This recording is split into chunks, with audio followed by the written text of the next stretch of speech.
Hello, chers fidèles abonnés, bon après-midi.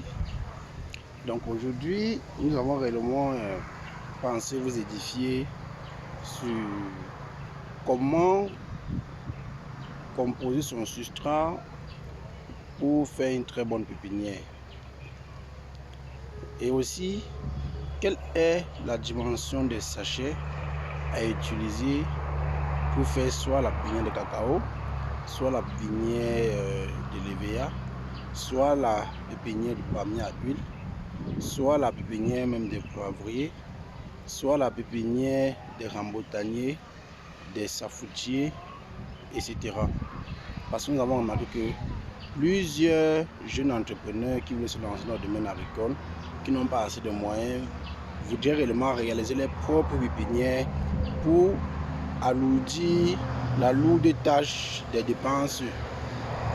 Mais parfois ils sont butés à savoir, ils ne savent pas quel est normalement le type de terre à utiliser pour faire une bonne pépinière et quelle est la dimension des sachets à utiliser et quelle est la période adéquate pour commencer la pépinière. Donc dans cette vidéo, nous allons réellement vous édifier en quelques minutes sur tous ces paramètres-là.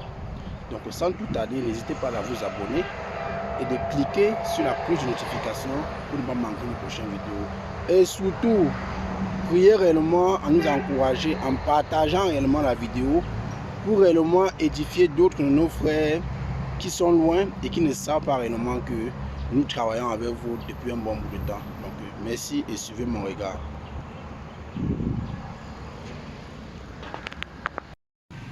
Oui, chers des abonnés, actuellement là, comme vous regardez, vous voyez en image, nous sommes déjà au début du remplissage des poquets pour réaliser notre différents pépinières de la campagne 2024.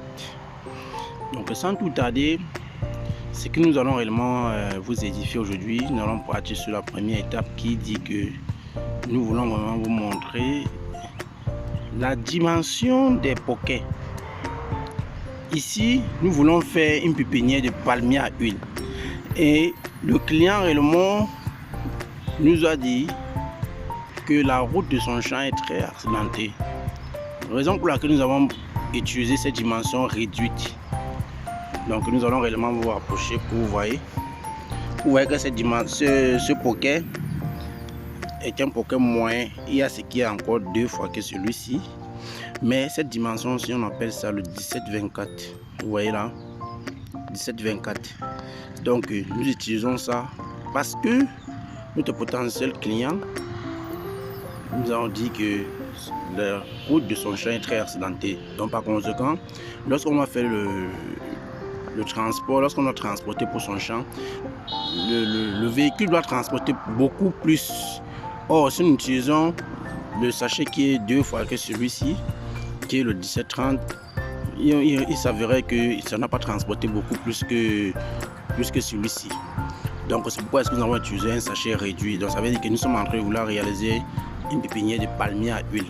Donc voilà la première étape que nous avons édifiée. Donc ça veut dire que celui ou celle qui aimerait réaliser la pépinière soit de cacao, soit de rambotanier, soit de corossolier, soit de mangostanier, en fait celui qui veut réellement réaliser tous les vergers, voilà réellement la dimension utilisée, le 17-24. Donc ça veut dire que lorsque vous partez dans une boutique, vous allez demander réellement la dimension 17-24.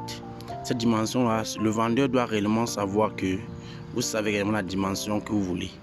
Donc lorsque vous voulez réaliser une pépinière de cacao, une pépinière de poivre, une pépinière de tous les arbres fruitiers, donc ça veut dire que rambotanier, mangostanier, corossolier, prunier, citronnier, oranger, la dimension 17-24 est la dimension adéquate pour réaliser une très bonne pépinière. Même pour celui qui veut faire une pépinière de basket, parce que la basket démarre surtout lorsque vous êtes dans les sols volcaniques, vous voulez faire une pépinière de basket, vous pouvez aussi utiliser cette dimension de sachet-ci. Maintenant, nous allons réellement vous édifier, nous allons aller à l'étape suivante qui est le type de sol à utiliser. Lorsque vous êtes à Yaoundé ou à Douala ou dans la Sananga maritime, ou même dans le nord, une partie du nord, ou dans le sud, vous voulez réaliser une pépinière Allez vers les poubelles. Donc ça veut dire que les endroits où est-ce qu'on verse les déchets organiques. Ces endroits réellement ont de la terre qui est très riche. Ici chez nous, nous avons utilisé une terre de la poubelle. Donc ça veut dire que nous avons creusé la terre de la poubelle. Nous allons réellement nous rapprocher de l'endroit où nous creusons la terre. Nous avons creusé la terre de la poubelle pour remplir réellement nos poquets. Parce que cette terre-ci a réellement les éléments plus nutritifs. Et vous voyez, nous ne creusons pas tellement en profondeur. Parce que si nous creusons tellement en profondeur, nous allons toucher une nappe souterraine qui n'est pas adéquate pour réaliser une bonne pépinière. Donc ça veut dire que plus vous partez en profondeur, la terre que nous allons vous trouver en profondeur n'est pas une terre appropriée pour réaliser une bonne pépinière. Donc c'est pourquoi est-ce que vous allez creuser en couche superficielle.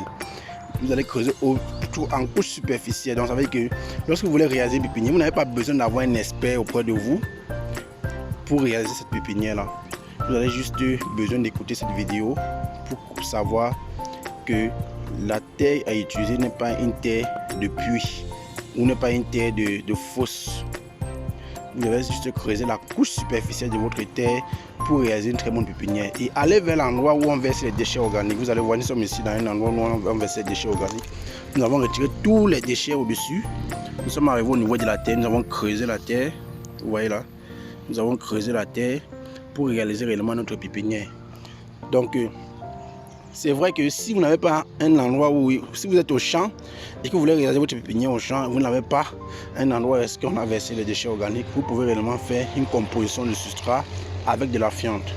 Donc, c'est réellement l'origine de nos prochaines vidéos, de vous édifier sur la quantité de terre équivalent avec la quantité de fiente de poule pour former réellement un bon substrat.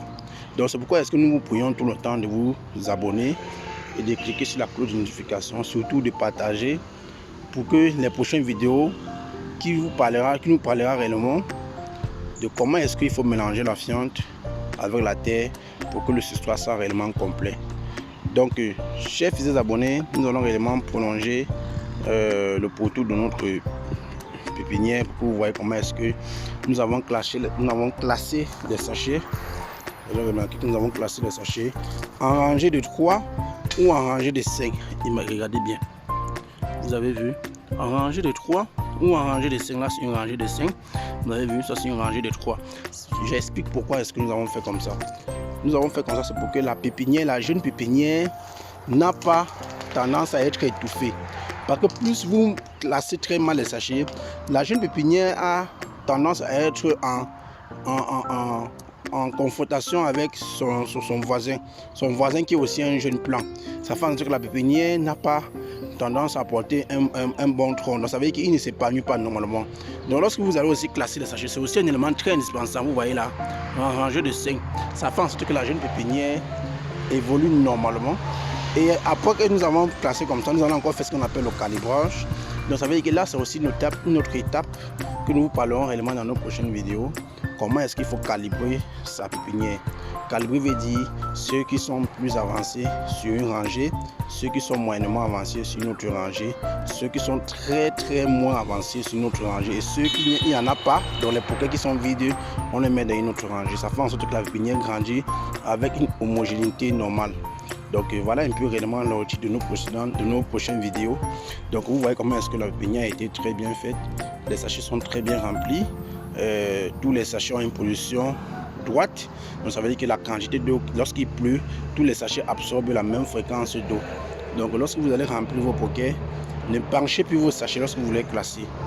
Là, nous sommes en train comme ça de vous expliquer les différentes difficultés que les jeunes entrepreneurs ou les jeunes investisseurs rencontrent sur le terrain.